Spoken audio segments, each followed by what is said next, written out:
Harry Lillis Bing Crosby Jr., born on May 3, 1903, in Tacoma, Washington, emerged from a modest working-class home as one of America's most cherished performers. Raised in Spokane, he was the fourth of 7 children born to Harry and Catherine Crosby, his childhood framed by music, Irish storytelling, and Catholic values. His father worked as a bookkeeper, but also harbored musical inclinations, passing on a love for melody that would shape Bing's destiny. As a boy, Crosby was drawn to sound, language, and laughter. He idolized vaudeville greats like Al Jolson, whose expressive delivery made a lasting impression on the young boy.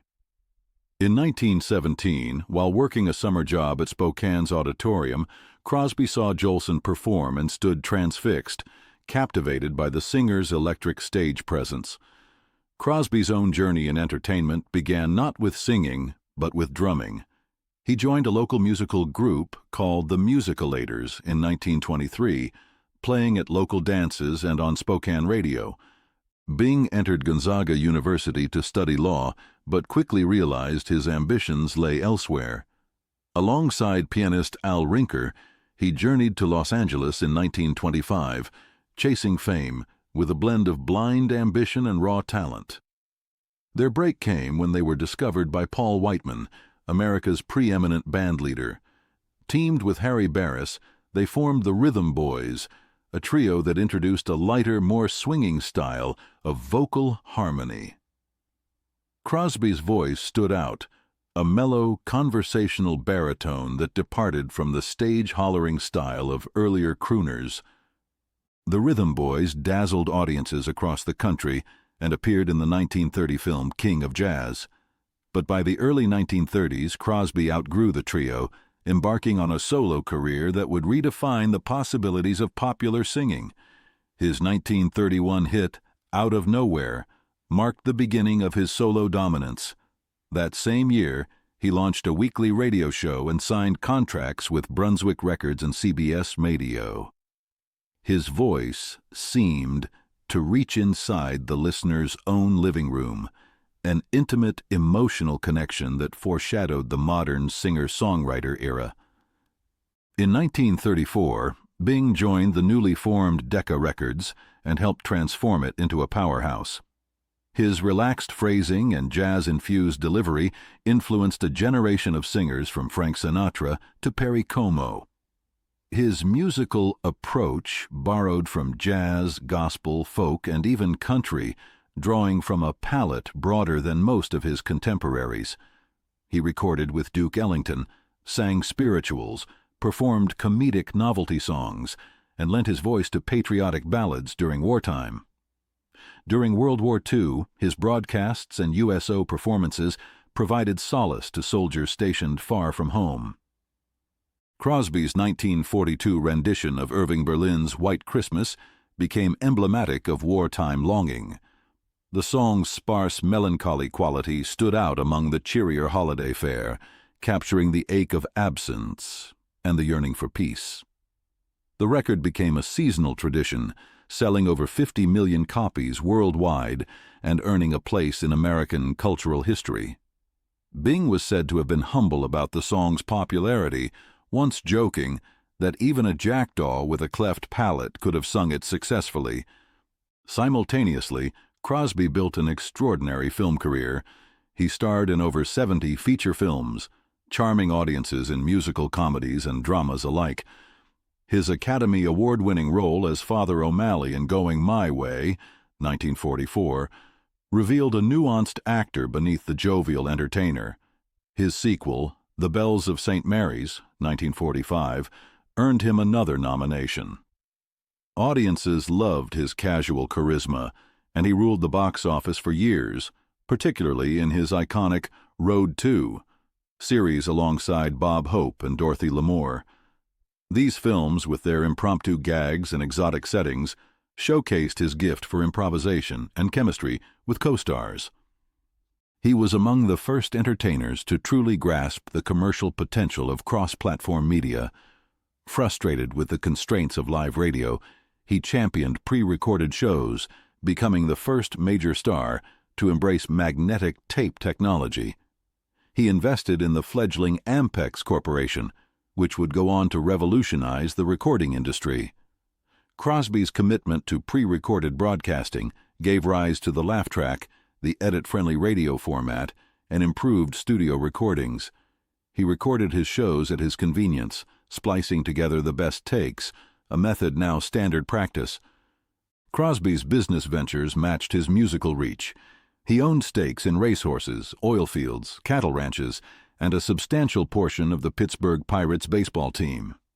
A sports enthusiast, he co-founded the Del Mar Racetrack and introduced the Pro-Am golf tournament format, blending celebrity and athleticism in a model that continues today.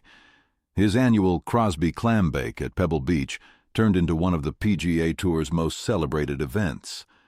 Personal life, however, painted a more complex portrait. Bing married Dixie Lee, a singer and actress, in 1930. The couple had 4 sons but struggled with the pressures of fame, alcoholism, and domestic strife. Despite efforts to help Dixie with her drinking, her early death from ovarian cancer in 1952 left a lasting scar. In 1957, Crosby remarried actress Katharine Grant, and the couple had 3 children. The second marriage appeared calmer and more stable, with Crosby focusing on raising his young family far from Hollywood's glare. Still, shadows loomed. In later years, his eldest son, Gary Crosby, alleged physical and emotional abuse during his childhood, prompting public debate. While some siblings corroborated parts of Gary's story, others defended their father.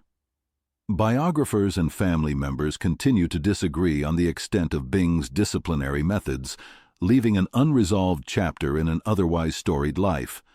The controversy cast a different light on his otherwise pristine public image, raising questions about generational parenting norms and celebrity pressure. Bing's career continued well into his later years. He hosted television specials, appeared in variety shows, and kept recording. He traveled frequently, performing to enthusiastic audiences in Europe and the United States.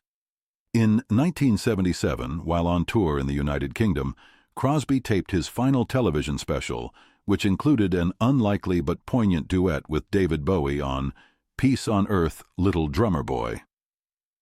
The moment, blending tradition and modernity, was emblematic of Crosby's ability to adapt without losing the warmth that defined him. That October, Crosby flew to Spain for a brief vacation. On the 14th, beneath a piercing blue sky near Madrid, he joined a friendly foursome for a round of golf.